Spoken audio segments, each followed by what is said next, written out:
ನಿಯುಕ್ತನಾಗಿರುವ ಶ್ರೇಷ್ಠ ಪುತ್ರನನ್ನು ಹಡವಿಗಟ್ಟಿ ಕನಿಷ್ಠ ಪುತ್ರನಿಗೆ ಪಟ್ಟಾಭಿಷೇಕ ಮಾಡುವುದು ಯಾವ ಧರ್ಮ ಅಣ್ಣ? ಧರ್ಮ ಮಾರ್ಗವನ್ನು ಮೀರಿದ ಆತನು ತಂದೆ ಆಗಲಿ ಗುರು ಆಗಲಿ ಶಿಕ್ಷಾರ್ಹನೆಂದು ಧರ್ಮಶಾಸ್ತ್ರವೇ ಹೇಳುತ್ತಿರುವುದು. ಹೀಗಿರುವಲ್ಲಿ ಧರ್ಮ ನೀತಿಗಳನ್ನು ಮೀರಿ ಆ ಕಿರಿಯ ಹೆಂಡತಿಗೆ ಮನಸೋತು ನಿರಾಪರಾಧಿ ಆದ ನಿಮಗೆ ಅರಣ್ಯವಾಸ ವಿಧಿಸುವಾದರೂ ತಂದೆ ಆದರೂ ಶಿಕ್ಷಾರ್ಹನೇ. ಆಜ್ಞಾ ಭಂಗಂ ನರೇಂದ್ರಾಣಂ ದಂಡಂ ಎಂಬ ಆರೋಗ್ಯಂತೆ ಈಗ ನೀವು ತಂದೆ ಆಜ್ಞೆಯನ್ನು ತಿರಸ್ಕರಿಸಲೇಬೇಕು ಅಣ್ಣ. ಅಣ್ಣ, ನನಗೀಗಲೇ ಅನುಜ್ಞೆಯನ್ನು ಕೊಡು.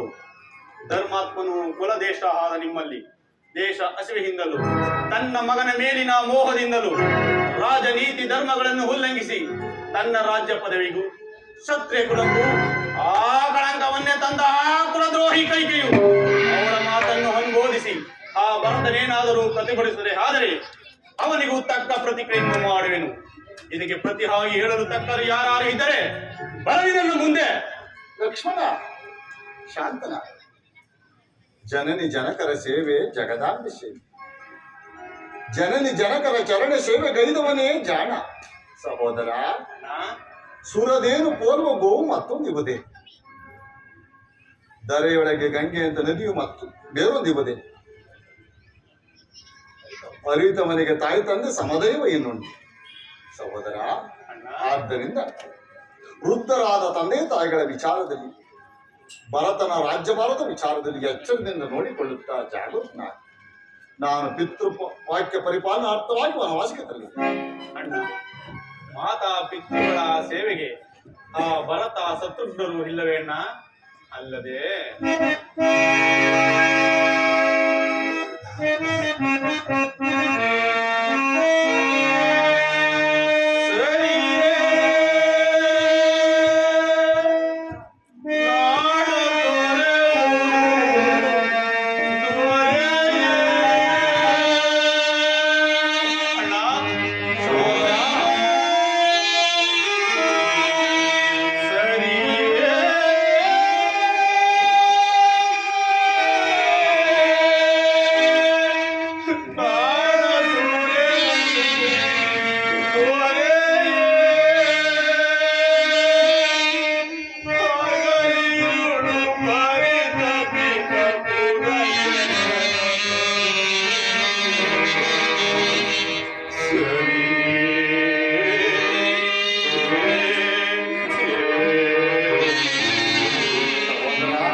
ಸ್ಟಾರ್ಟ್ ಮಾಡಿದ್ರು.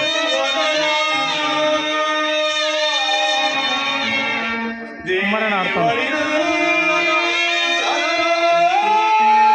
ಕುಮಾರಣ್ಣ ಆಡ್ತಾನೆ.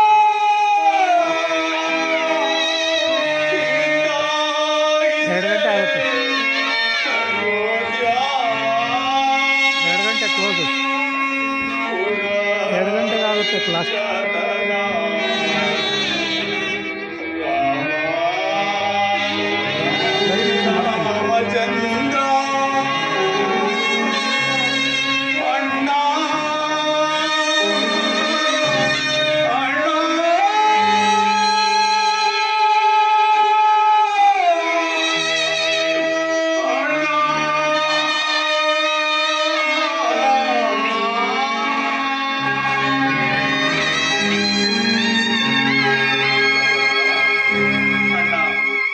ಧರ್ಮಜ್ಞಾದ ನಿನ್ನ ಮಾತಿಗೆ ಪ್ರತಿಯಾಗಿ ಹೇಳುತ್ತೇನೆಂದು ನನ್ನನ್ನು ಭಾವಿಸಬೇಡ. ನಾನು ಬಾಲ್ಯದಿಂದಲೂ ನಿನ್ನನ್ನು ಹಗಲಿ ಒಂದು ಕ್ಷಣ ಇದ್ದವನಲ್ಲ. ಈಗ 14 ವರ್ಷಗಳ ಕಾಲ ನಿಮ್ಮನ್ನಗಲಿ ನಾನು ಹೇಗೆ ಜೀವಿಸಲಿ? ನನ್ನನ್ನು ನಿಮ್ಮ ಸಂಗಡ ಕರೆದುಕೊಂಡು ಹೋಗಬೇಕೆಂದು ಪ್ರಾರ್ಥಿಸುವೆನು. ಲಕ್ಷ್ಮಣ, ಅಣ್ಣ, ಜಾನಕಿಯೂ ಹೊರಟಿರುವಳು. ಈಗ ನೀನು ಹೊರಟರೆ